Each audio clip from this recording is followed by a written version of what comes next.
What's going on, Port fans? Welcome back to another video on the channel. Today we're going to be reviewing round 9, Port Adelaide versus North Melbourne in Tasmania. Port Adelaide getting the job done by 70 points in front of no one. There was no one there to watch that game besides a few loud cheering Port fans and a couple of people that were booing Jason Horne-Francis. But overall, a pretty impressive day. One that you probably expected, one you wanted to tick off, and Port Adelaide did it to precision. And some niggling injuries coming out of it, but overall a good solid performance. And this could very well be a very, very short review. But regardless, let's get straight into it and talk about Port Adelaide versus North Melbourne. So we're going to start with this one. Obviously had a couple of late outs for the game with Dixon and Darcy Byrne-Jones. In come Ollie Lord and Kane Farrell. Jackson Mead played a full game of footy. And I think with Todd Marshall going down as well very early on with concussion, it allowed us to play a little bit more unpredictable going forward, and we saw Jeremy Finlayson kick 3 goals, 5. Ollie Lord hit the scoreboard with 1.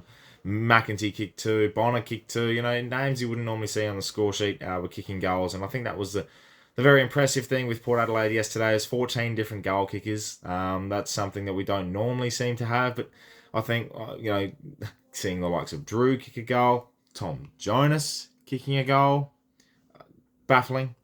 But that was his second goal in his AFL career. Tiku kicking his first goal in AFL footy. And you can run through the list and see exactly how many players were having their moment in front of goal. And I think 20 goals, 15, there was a much bigger improvement in terms of the goal kicking for Port Adelaide. Travis Boak's set shot from the boundary. Don't worry, I've watched it. I've seen it plenty of times. Overall, I think with that, it's a pretty positive outcome in terms of that goal kicking performance. And to share it around, I think, is the most impressive thing that came out of the win yesterday. Obviously, a best on-ground performance as well from Zach Butters. He was just absolutely outstanding. I did really enjoy the games from Miles Bergman as well. I thought you had your standard performers from the likes of Rosie, and Ollie Wines was very impressive too. But it was a good team performance. There was nothing too outstanding about it. It was just a solid team performance, and I think that's something that we wanted. That's something what we expected. And well, the first quarter was a bit dodgy, but in the second quarter we bounced back. We had plenty of opportunities on goal, and then the third and fourth quarter we just kept our measure and kept it at arm's length. And I think that's something that Port Adelaide have done really well. And I think overall we actually expanded our lead over the course of the day, and to end up with 70 points, we get that much needed percentage boost, which is something that's very crucial at this time of the year, especially with teams fluctuating in form at the moment. And we've gone 6 wins on the trot, and we come up against a very, very fiery D's outfit next weekend who just beat the Hawks.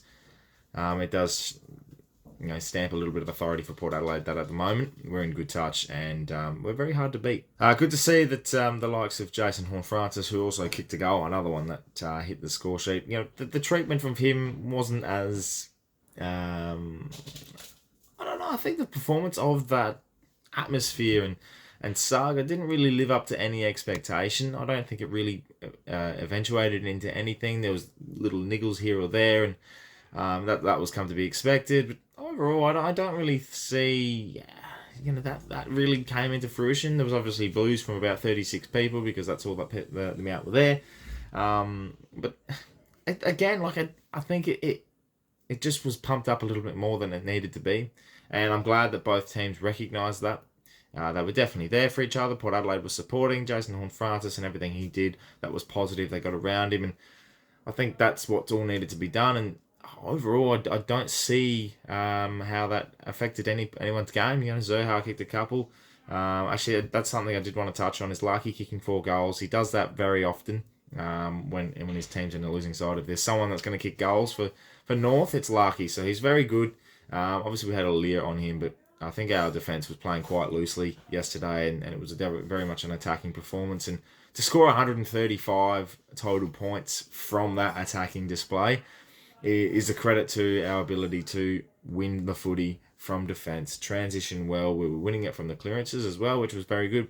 I think it was there was a Connor Rosie's kick in for Jason Horne-Francis' goal. That's another thing as well. We're winning the contested ball. And the way that ball came out to Rosie, it was quite impressive. Ollie Lord obviously taking a great contested mark, and I think the way that he's developing is quite nice to watch. probably wanted to hit the scoreboard a little bit, but then again, you're not going to get that straight away from a youngster, and he's going to have to stand up next week with Finlayson because overall we're not going to have Dixon or Marshall, I don't think, with Marshall missing again with concussion protocols and Dixon with that quad strain. It's going to be a very hard performance next week. And that's the thing, we're pretty much straight into next week now. It's a big focus. It's Sir Doug Nicholls round. It's Indigenous round. We're going to launch our Guernsey coming this week. It's a game against North that we needed to beat. Needed to win well. We did that. We ticked the box. I think it's all happy days to be a Port fan at the moment. There's nothing too much to take away from that. It's going to be a very hard team to break into with a full squad. I think Ken Hinckley's done a really, really good job in keeping the consistency going with this team. And I think, again, coming into next week, we're going to be a little bit underdone. 6-day break, injury concerns. It's going to be backs against the wall, but we're at home. And, we're in a good stead to say, this is the game. Like, this is the one. We've had this 6 in a row. We've found ways to win games. We've had big wins. We've had good wins. But this is the one. You're playing a contender.